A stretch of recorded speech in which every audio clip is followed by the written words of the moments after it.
There have been scuffles throughout the day, and police say 19 people have been arrested, many for obstruction and aggravated trespass. The county's sheriff has accused some protesters of pouring urine over bailiffs. Lindsay Taylor reports now from Newbury on the latest battles between police and protesters over the building of the controversial road development. Throughout the night, police ringed the site at Snellsmore Common to try to prevent more protesters joining the remaining tree dwellers who'd survived yesterday's attempts to evict them. For much of the morning, the contractors concentrated on clearing the areas where possession had been won, levelling the ground in preparation for the hydraulic lorries that would take the eviction operation to the treetops. Amid stricter security, everyone on site was required to be clearly identifiable.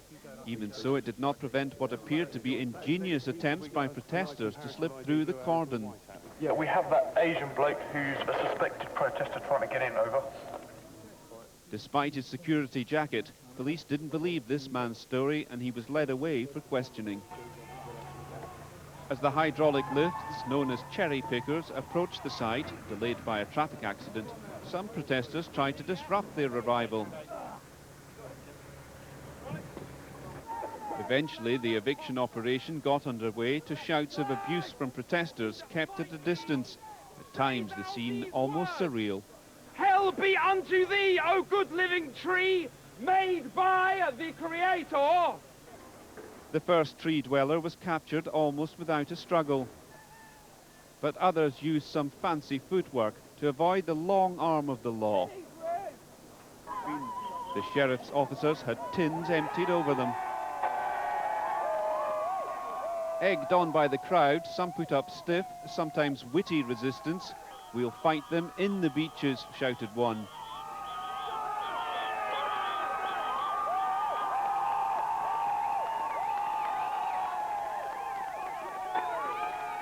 But one protester did jump onto the hydraulic arm and appeared to be trying to cut the mechanism with a knife. Though it didn't last for long.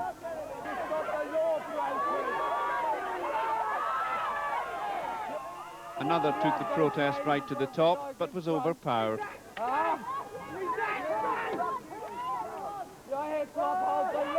Once on the ground, some protesters claimed the eviction operation had not been carried out in a safe manner. At one stage, I was being pulled away from the tree when I wasn't clipped onto it or anything in any way, so there was danger at that point. I was just living in the woods in my house, and they pulled me out of it against my will.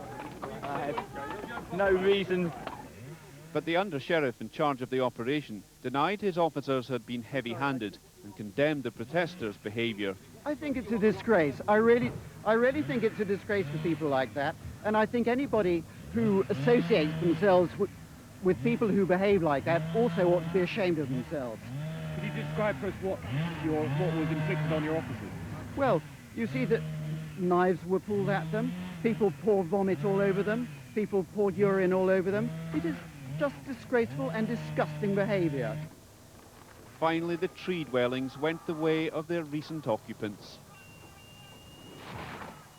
The authorities can claim some success today in having dislodged more protesters, but they've by no means removed all of them, and all the signs are that this will be a long and slow operation.